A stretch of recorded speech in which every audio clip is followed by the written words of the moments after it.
It seemed this morning at turn 7 when he had the mother of all high sides. Let's get straight into this. Neil, what's going on here? Well, we've seen some big crashes from Mark throughout his career in racing in general, but look at this as it flicks him. The problem is he goes so high, then his body rotates midair. Watch it from here and watch his head. Boom! Onto the track. We know the issues he's had in the past with his eyesight. It's ruled him out. It's wrecked 2 seasons. And I can't help but think such a violent impact on his head. There's no way this man should be racing today. I mean, it's 110 miles an hour and his head slams down and he gets up and he is proper dazed. I mean, that's a horrible, horrible crash. That's a once-in-a-career crash, Susie. Look at the way he's walking. Look, the poor lad doesn't know what day it is. He's no idea what's going on. I can't emphasise how big, how painful, how horrible that crash is. Is that not a rain dance, maybe? No, she's trying to push the clouds away. Yeah, I'm not buying that. Good effort, though, I mean, but... That is the greatest thing I've seen on television today. Oh, superb. The fans are still waiting. They believe the shaman. They think she's going to make it stop raining. But that's it. That's all the time they're getting in the wet conditions. They were out with wet tyres at the start of the weekend, but very, very briefly.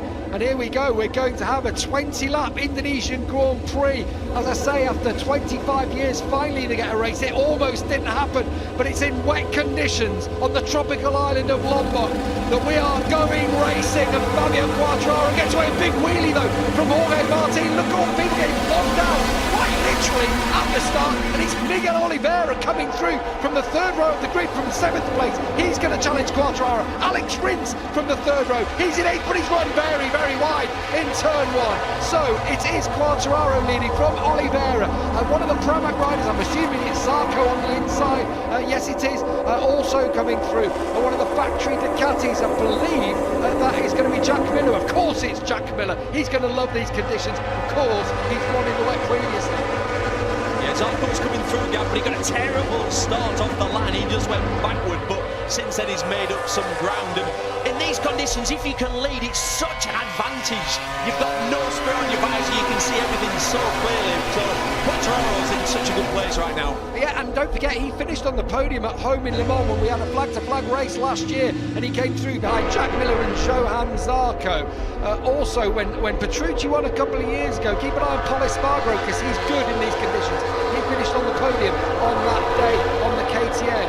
Here is the leader, Fabio Quartararo from Miguel Oliveira. Then it's Jack Miller in 3rd. Alex Rins is in 4th place. Then it's Johan Zarco from Jorge Martin with Frankie Morbidelli making a decent start. Joan Mir is already up into 8th place from 18th on the grid. And look at this, and look at that straight away. Fabio Quartararo wasn't too happy, was he, about leading onto the straight? The thing is, Neil, in these conditions, when there's this much spray, the best place to be, almost, is at the front. You don't necessarily want to be the scout. Oh, for the whole field as Miller and Quartararo almost come together in there.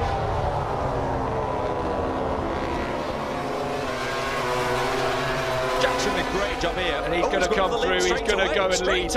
Straight away, past Miguel Oliveira. He takes charge of this race, and as you said, grip levels are good here in the wet conditions. That's what we learned from the end of last year when World Superbike came in. Remember, they postponed their first race because of similar conditions we've seen today, but we are racing here. Further back, there's Morbidelli, there is Jorge Martin, who I'm actually surprised at. Never been one of those massive wet weather riders that you talk about. No, not at all. If you look at Zarco, if he wants to win, he has to go now. He's going to get past Fabio, and actually both Rins and Johan Zarco have got past Fabio. It was the roadblock there, you could see. He's lacking a couple of seconds off what the front guys are running. He came back there through turn 1. He doesn't trust it out the final corner though, does it? And of course, certain things, certain aspects of these bikes do play to different strengths when we come into these kinds of conditions. And the Yamaha was having a problem in the wet. You can see him getting out on the paint on the outside, and his rear lit up.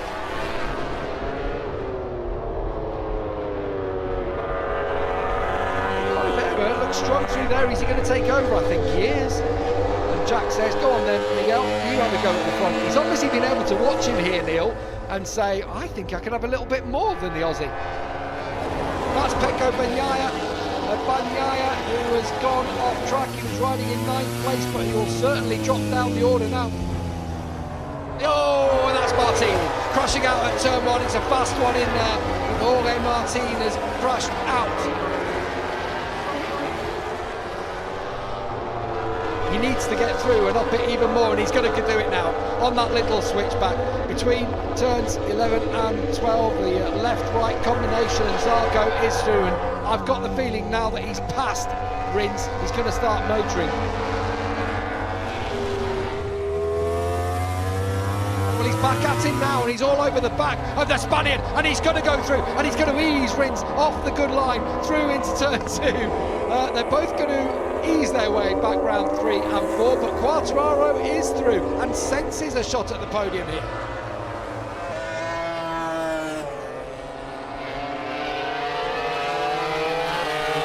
And here comes Zarco now, Neil. I tell you what, Miller's taking some risk. He was out on the curbs, was Jack Miller, which is risky in these conditions, as we've seen. And he's hung on to it, and he's brought Quartararo into the reckoning now. So Johann Zarco's going to go again, and no, he's not going to get through. Miller is a hard man to pass. One of the things is they're on the same bike. That's another issue. And do you know what Miller's doing? He's carrying a lot of corner speed, so he's good on the brakes, but he's also carrying the corner speed, like I say, using all the road and a bit of the curbs. He's got to be careful. I've got a horrible feeling he could tuck the front of one while of those curbs. Zarco's thinking about going through on Jack Miller, there's no hesitation from Fabio Quartararo on his countryman, and the world champion is now through and up into the podium position. This is a brilliant ride by Quartararo. We talk about letting the race come to you. He knows a DNF is not great for the championship, so he steadily got on with his business, knowing something like a top 5 will be good, but Zarco's not taking it lying down. We've got the French riders battling at the front in MotoGP again. Oh, that got close to the front tyre of Johann Zarco, but Quartararo safely through in the end, navigating his way quite literally up into 3rd place.